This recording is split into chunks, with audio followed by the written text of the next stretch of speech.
you ever heard them say "if" since we've been sitting here for I don't know how long? Yes, I've been taking a tally. Oh, okay. Can you show us? Can you tell us what the tally is? More than 35 times, the Republican witnesses and Republican members of the committee have used the word "if." Thank you so much for that. Because honestly, if they would continue to say "if" or "Hunter" and we were playing a drinking game, I would be drunk by now. Because I promise you, they have not talked about the subject of this, which would be the president.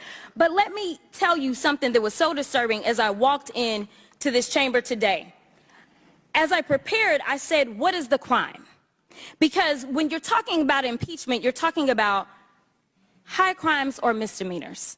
And I can't seem to find the crime. And honestly, no one has testified of what crime they believe the president of the United States has committed. But when we start talking about things that look like evidence, they want to act like they blind. They don't know what this is. These are our national secrets. Looks like in the shitter to me. This looks like more evidence of our national secrets, say on a stage at Mar-a-Lago.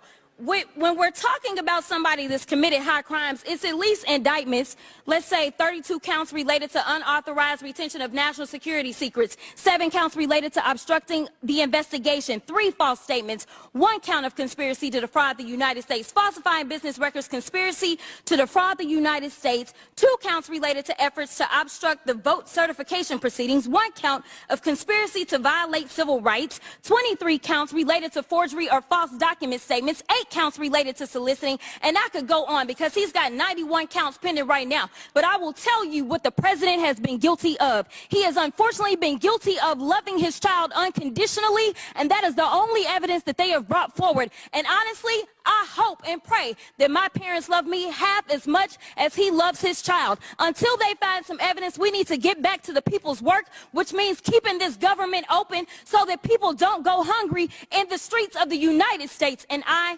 will yield. Hey, man, listen, look, it sounds great, right? It sounds beautiful, man. It sounds beautiful. And I'm pretty sure, man, 9 times out of 10, man, what she's saying is right, right? Man, but here's the thing. My only focus is, once again, it's just the representation. It's the representation, man. Why do you have to go out here, man, acting the way you're acting? You're sitting over here showing more emotion than you are, making a point. Like, her point's valid, right? Her points are valid. But like I said, the fact that you sitting over here, man, talking the way you are, right? Being loud, right? Sisters have this stereotype, right? A lot of sisters hate, oh, this stereotype is not true, blah, blah, blah. Okay, the stereotype is women are loud, mad, and aggressive. Stereotypes about Black women are born from a place that is true.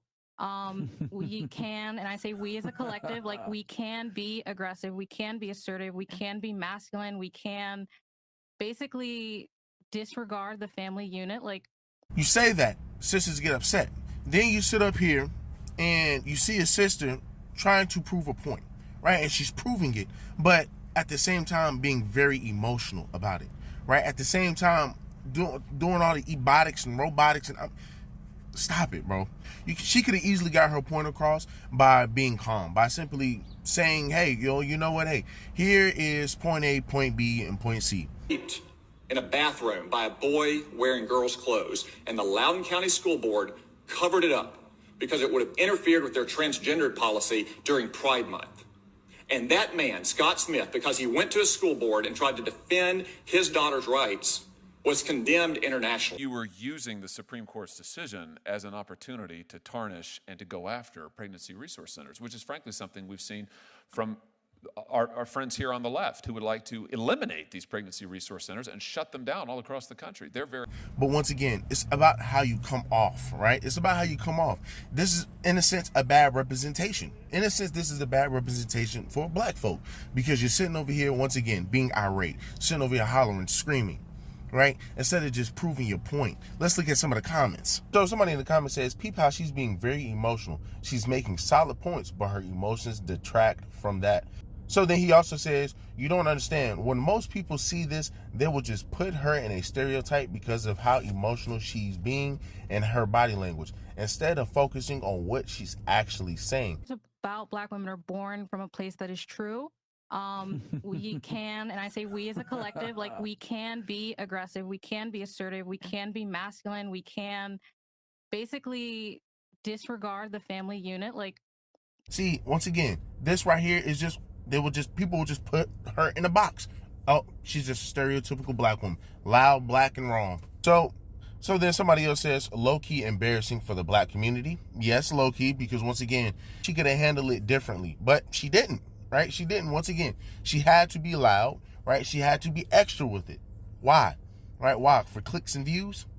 Then somebody else says, ghetto, loud, emotional black woman who is a lost soul defending somebody who hates her, defending somebody who years ago didn't want you on the same buses as white kids. So, man, listen, it's just like I said, it sounds like, man, she over here hitting it on the head. So, man, like I said, man, an educated black woman, right? An educated sister. But once again, you're going to see a lot of sisters leading with their emotions. We've been saying this for the longest, right? We've been saying this for the longest. Sisters are going to lead with emotion. Women in general are going to lead with emotion, which is why a lot of people do not want women running businesses or running certain establishments, right? Now, granted, I'm not sitting here saying all women can't run it, right? I'm not saying all women can't run it. We do see some women being able to run certain businesses, but once again, you're talking about positions like this. Come on now. You even had a woman that's a senator, I believe. She didn't even know what a woman was. Definition for the word woman. Can I provide a definition? No, Yeah, I can't. you can't? Not in Okay. this context. So you I'm not a believe the biologist. meaning of the word woman is so unclear and controversial that you can't give me a definition? Senator, in my work as a judge, what I do is I address disputes. If there's a dispute about a definition, people make arguments, and I look at the All right. law and I decide. So I'm not. The fact that you can't give me a straight answer about something as fundamental as what a woman is underscores the dangers of the kind of progressive education that we are hearing about. Right? That's sad, right? That's sad, and that's who you have running. That's who you have running a nation of people. That's ridiculous to me. That's ridiculous to me. But once again, people are just going to put her in a box and say this is just a stereotypical black woman. She's just loud, black, yada yada yada. Once again, it's all about how you respond and how you talk to certain people. You're not going to get anywhere acting like this.